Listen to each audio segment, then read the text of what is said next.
Good morning mga good vibes. So, ito yung first time na nagbablog ako ng video po tayo, no? So, kung naalala nyo po dun sa isang post na ay pangako ko na magkakaroon tayo ng opinion regarding sa ano ba talaga yung magandang kuning kurso with regards to maritime, pagiging kapitan or yung deck or marine transportation or yung pagiging chief engineer o yung sa makina tawagin. So isa-isahin lang po natin yung punto, and then sa bandang uli tingnan natin kung ano yung magugustuhan nyo ba. So with regards naman po sa kung nasa barko po tayo, bali actually dalawang major na department po yan, yung una ay sa deck at yung pangalawa ay sa engine. Pangatlo na yun sa galing, kung sasakay po tayo sa mga commercial cargo vessel like container, bulk, or tanker.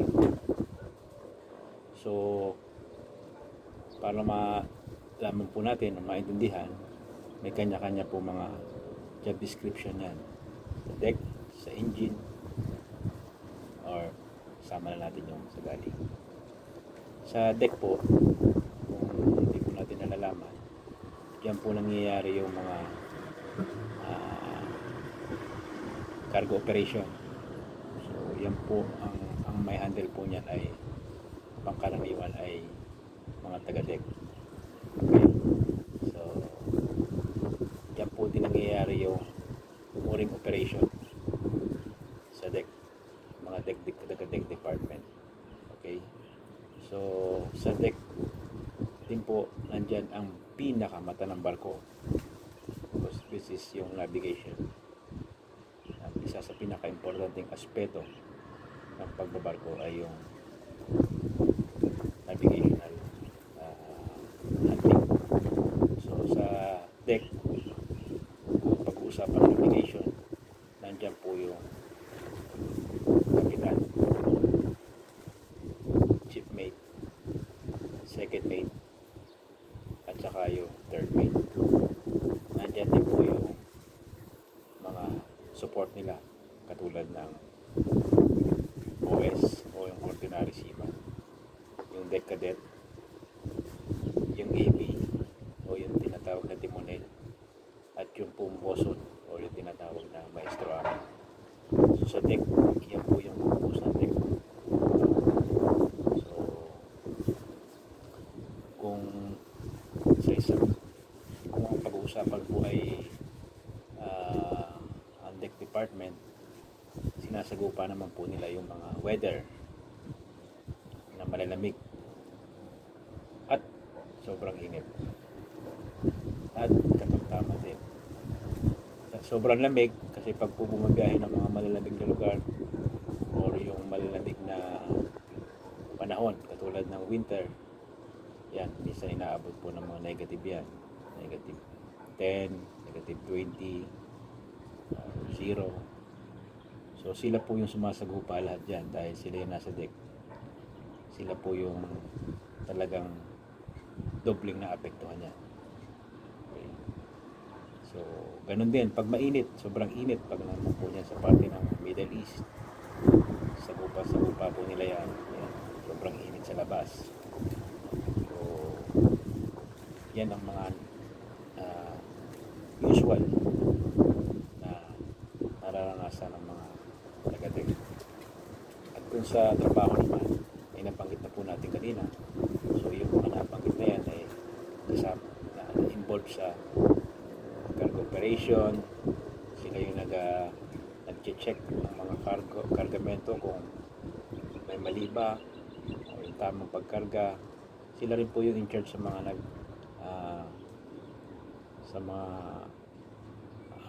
nagsisecure o naglalashing ng mga kargamento. Kung ang pag-uusapan naman ay mga container ship, matinding lashingan po ang lashing job ang nangyayari dyan. Yung lashing o yung tinatawag na pag-secure o yung pag-secure ng mga kargamento ng mga container. Sa Sa bulk naman, ang inaano nila yung care of cargo din. So tinitir lang kung yung mga damage, yung mga tinarga nila katulad ng mga grains, coal, klase ng bulk katulad ng wood chips, log ship, yung mga liquid cargo sa tanker, ganun din, no? Yan po yung mga ginagawa ng mga taga-deck. Sila rin po yung nagbabantay sa gangway, no? Sila rin po yung nagbabantay, yung mga taga-deck, especially yung mga OS. So as part of the ISPS, sila po yung nag-handle dyan. Sa sinabanggit ko po kanina, yun sa mooring operation, sila po yung in charge naman para yung barko ay makadaong ng safe sa isang pier. Okay, sila po yung kumbaga yung nagmamaniobra kasama ang taga bridge department with pilot para maidaong ng maayos yung barko.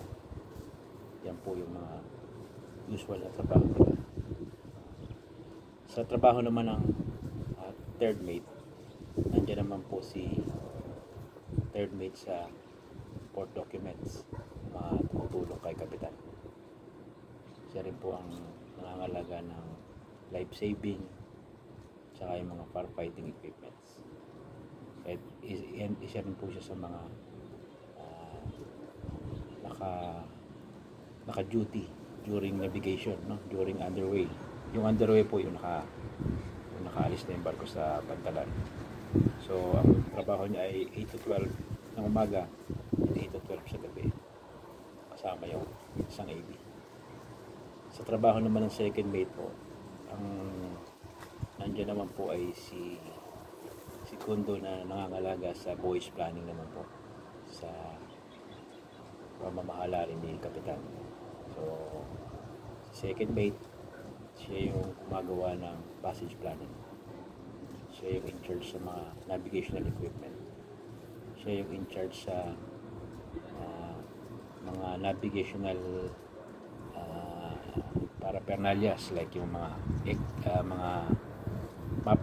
mapa, o yung sa ECDIS, o yung mga GPS, o yung mga radar, or most especially yung sa radio communication. Siya po yung nagme-maintain na yan. While si chief mate naman po, ang duty ni second mate ay 12 to 4. So 12 to 4 sa umaga, 12 to 4 sa tanghali.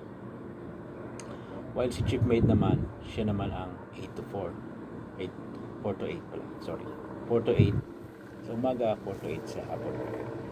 So siya naman po, si chief mate, ang namamahala overall sa cargo operation. Siya yung gumagawa ng tama po, siya po ang gumagawa ng cargo plan. Siya ang lahat ng i-initiate ng cargo plan with approval of master.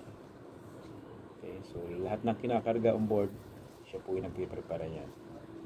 Ang pinakagawa niya para masigurado na yung kanyang yung ikakarga ay hindi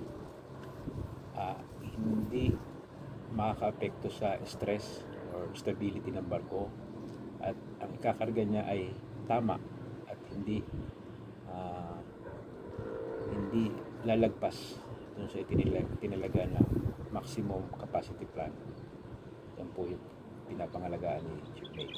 Siya rin po yung nagko-control kung ano, siya nagkakalkula kung ano po yung draft o yung tinatawag na final draft pag-alis ng barko, at kung ano yung arrival draft pagdating sa kabilang puerto na hindi nakaka-apekto sa kanilang movement. Okay? So minsan karamihan po paminsan-minsan nagkakaroon po ng overdraft o yung overcargo. So isa po yun sa isang hindi magandang resulta pag hindi na check ng maigi yung barko natin, kargamento natin. So nagkakaroon po ng problema yan. Especially kung sa safety, magkakaroon po ng problema yan kasi not knowing na hindi mo alam na overdraft na pala yung barko. So, maapektuhan yung stability ng barko. So, napaka-importante po ng trabaho ng shipmate regarding sa cargo. Isa rin po sa mga trabaho ni shipmate ay yung maintenance ng deck. So, maintenance ng cargo ng deck, ng bridge, lahat yan, accommodation, tinatawag niya cosmetics, nandiyan na po yan. And yung maintenance ng mga deck machineries sa deck, tulad po ng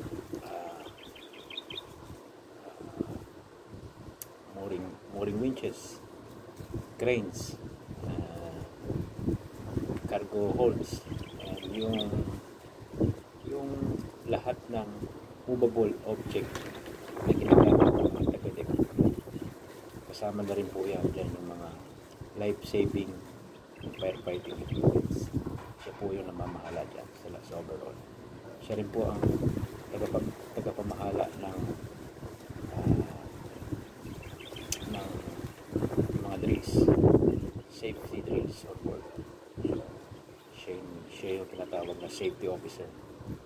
And minsan, siya rin po yung security officer on board. So, malaki responsibility po ng shipmate. Kumbaga, as per dun sa job description niya po, talaga siya yung second in command with regards to vessel operation. So, in absence of master, siya po talaga yung mag-take over.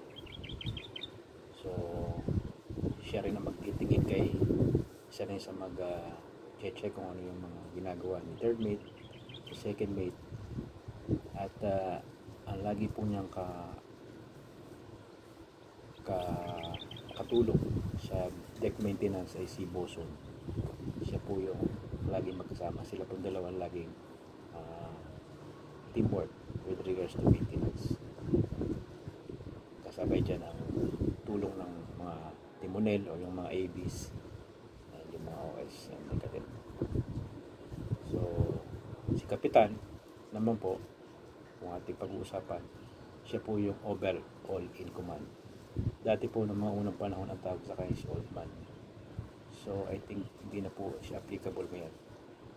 Kasi ngayon, marami na po mga batang kapitan. Meron kaming naging kapitan dito sa aming company ngayon na 31, 32 years old kapitan na. So, hindi na po applicable yung Old Man. Anyway, si Kapitan po yung overall in command o siya po yung tinatawag na owner's representative. Ngayon, marami nagtatanong, si Kapitan ba o si Chief Engineer ay dapat parehas? Sa bara, sa masasabi ko po, sa bara magkaparehas sila. Pero sa responsibilidad, mas mataas po ang responsibilidad. Unang-una, siya yung nakikipag-communicate sa lahat. Siya po yung nakikipag-communicate sa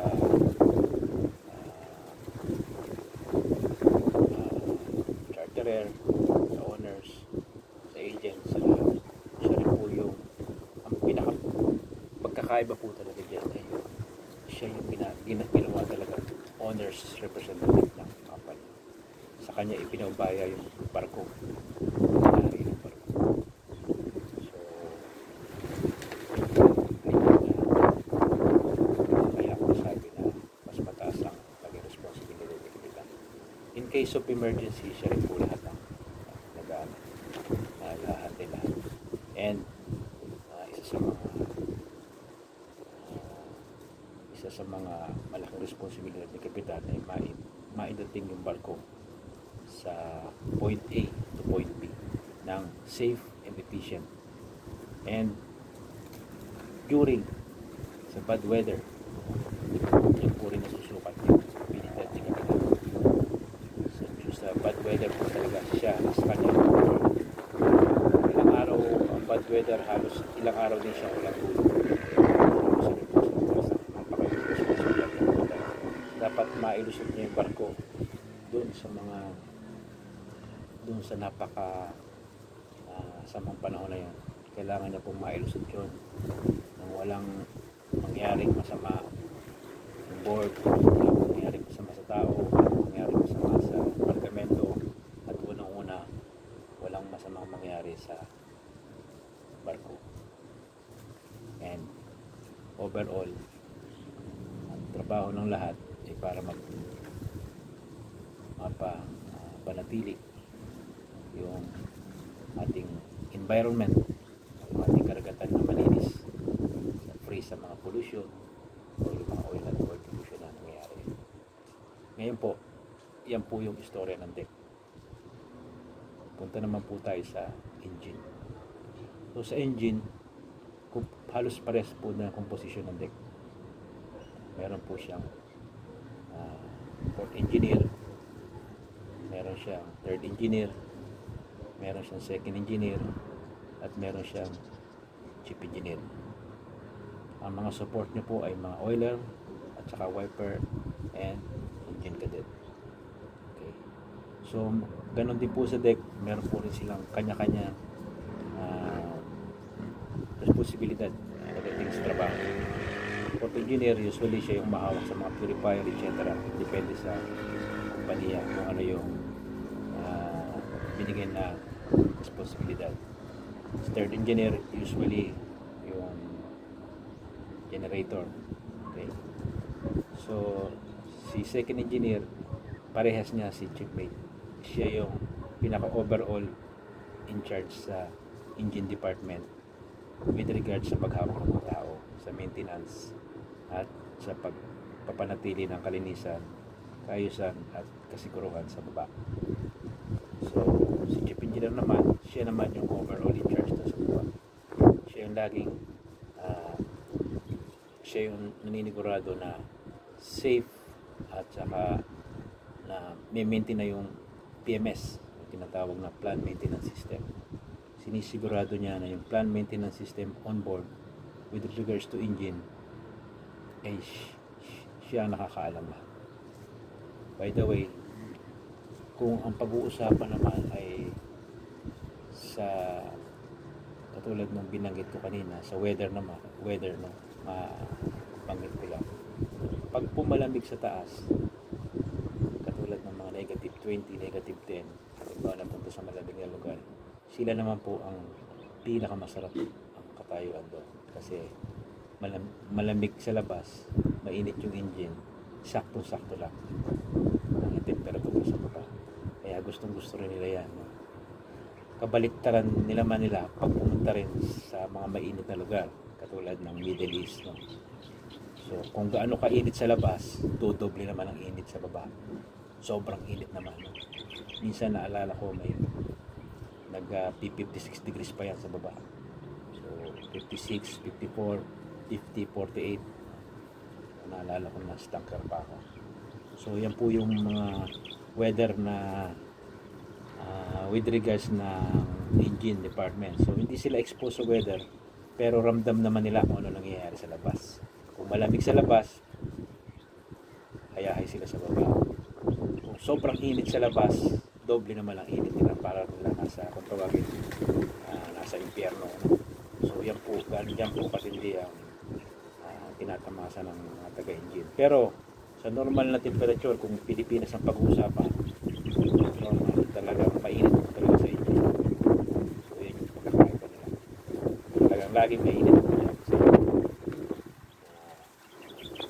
ngayon yung mabalik tayo doon sa responsibilidad ng mga oiler, ng mga tao doon. So yung oiler naman, sila po naman yung nagde-daily kasama no. May tatlo po tayong oiler, so meron silang kanya-kanyang duty rin. So lagi silang tambalan ng isang officer o engineer, no? So meron silang mga routine na chine-check, katulad ng mga check sila ng mga temperatura, check sila ng mga kung ano naman yung chine-check nila doon, yung maintenance with regards to the engine. So sila yung nag-routine nag-check up, sila yung nagro-ronda sa ilalim, sila yung nagsisigurado na especially sa gabi, no? Sila yung nag-ano sa nag-check ng normal lahat dapat ang nangyayari sa mga engines natin, machinery engines only. Yan. So yun po yung mga yun po yung mga pagkakaiba ng deck at engine. So sa opinion ko po, depende na sa tao kung ano yung kanyang passion. Sa by experience po, napaka-importante po ng passion.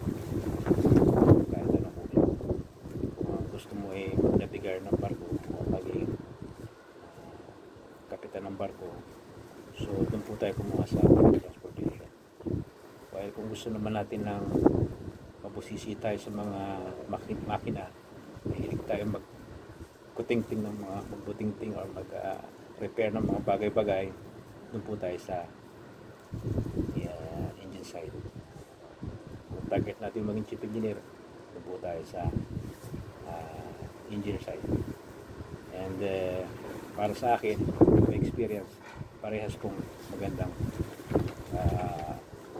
course yung dalawa na yan. Yan po ay napaka-novel. Ito po ay napaka-novel na trabaho. So imagine po nyo sa buong mundo, 90% ng commodity ay hinahandle ng barko. So yun po yung sasabi yung pagmamalaki natin mga barko na ang commodity sa buong mundo ay tinatransport via ship or via vessel or via pagbabarko natin. So sa pagbabarko ay with regards naman po sa salary, with regards to sa kung apat na yung bara natin, halos hindi naman po nagkakalayo yan. Hindi po nagkakalayo ang swelduhan yan. Nagkakaiba lang sa responsibilidad. So kung ano po yung nakahiligan natin, kung ano po yung nahihiligan natin sa ngayon, huwag na po tayo mag-doubt kung ano yan. Kung gusto mo na maging kapitan, huwag po tayo sa pagiging kapitan. Kung gusto mo maging chief engineer, huwag po tayo sa pagiging chief engineer. And kung yun ay talagang gusto nyo, ay kailangan nyo po pag-aralang maigi at pag-isipang maigi. Ngayon po, napakahirap ng isa sa mga challenge ngayon yung paano ko makasampa yung pagiging cadet or cadetin natin. Yun po isa mga challenge na nangyayari. Pero kung talagang porsigido kayo, go po tayo dyan. Okay, maraming paraan. Pwede tayo maging scholar ng isang eskwelahan. Magsumikap tayo sa high school pa lang. Mag-aaral na tayo maigi, no? Para yung grades natin, kung sakali gusto natin maging scholar, pagdating ng college, mas maganda po ang laban. Yan po lang yung gusto kong mai-share sa atin. Kasi by experience, yan po yung nakikita natin. So maraming salamat po sa pakikinig at sa panonood. Kung nagustuhan niyo po ito, sana po ay i-share niyo po ito, i-likes, at kung sa hindi pa nagpo-follow, mag-follow po kayo. Okay? Kung gusto niyo pong may malaman pang marami, malaman na gusto pong malaman, i-comment nyo lang po. Kung may mga comment kayo sa video na to, comment lang po below. Maraming salamat po. Captain Manalo po, at your service.